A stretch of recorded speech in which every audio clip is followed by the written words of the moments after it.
Once upon a time there was a woman.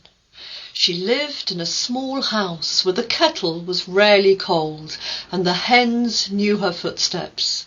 She had a daughter called Mally, and with her dark, wayward curls and slightly crooked smile, Mally was everything a daughter ought to be, to look at.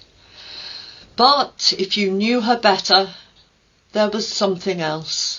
There was a smudge to her spirit, as though someone in a moment of carelessness, or perhaps deliberation, had placed a worry inside her after she was born. Every morning when Mally woke, her head was full of bluebirds, warm, soft and heavy. They should have brought cheer, but instead they settled like weights, and alongside them came the bad thoughts and worries the very moment her eyes opened. And together the two of them kept her pinned to the bed far longer than she wished. Oh, how she longed to leap up and greet the day with joy. That was how she imagined other people did it. Surely they sprang from their beds, bright as bells, while she lay there still, negotiating with the morning. What finally persuaded her to rise was not courage, not cheerfulness, but the hens. The hens would be hungry, and hunger, unlike worry, would not wait. And the hens made her smile. Her mother, the woman, always woke early, and she would already have been out foraging for firewood, sweeping the yard, or attending to the many quiet rituals of her day, including meditation, which she said was simply listening without interrupting.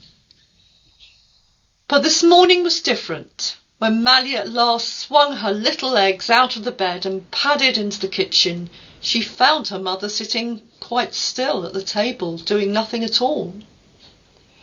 "Mally," said the woman gently, "I've fed the hens. Now eat your egg, then we're going out." Mally's eyes widened. "Out?" she said. This was unexpected. Outings were not usually announced without at least 3 days' notice, and a fair amount of sighing on Mally's part. "Yes," said the woman. "Put on your boots." They walked for a long time that day, the road slowly giving way to a path, and the path thinning into a grass track worn smooth by many feet long before theirs. Mally moaned once or twice, as was her wont, but not very loudly, and the woman didn't tell her to stop. At last they reached an old farmstead, quiet now, though the stones remembered voices, and the woman sat down upon the earth and patted the ground beside her. "This," she said, "is where John and Paulina lived, almost 200 years ago. Your people, your great-great-great-grandparents." They sat there together, saying nothing at first. The air felt thick with something unseen, like a warmth after a fire has burned low. "And though you will never know them directly," the woman said at last, "you may feel them all around you. It is what they did and who they were alongside all your other ancestors that has made you what you are today. Their strengths, their failings, their worries, their kindness." Mally frowned. "Even the worrying?" she asked. "Especially the worrying," said the woman, smiling. "It shows you care. They were only human after all, just like us." Mally sat very still then. For the first time she wondered whether she was not broken, but built, shaped and connected, and most importantly, loved. She just had to recognise it. "And when you feel alone," the woman continued, "remember this. Not only am I here for you, but so are they. You are never standing by yourself, and you never will be, even when it feels that way." And as she spoke, the bluebirds stirred.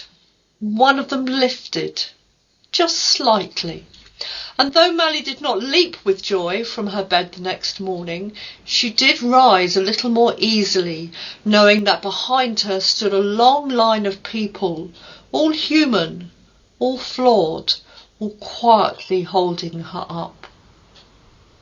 And in that knowing, she felt less alone. Thank you for listening. I hope you've enjoyed Mally's story. If you'd like to hear more, why not subscribe to this YouTube channel? To do this, simply click the subscribe button below the video and then click the same button again and select all from a list of preferences. That way you'll receive a notification when I release a new video. I look forward to seeing you again soon.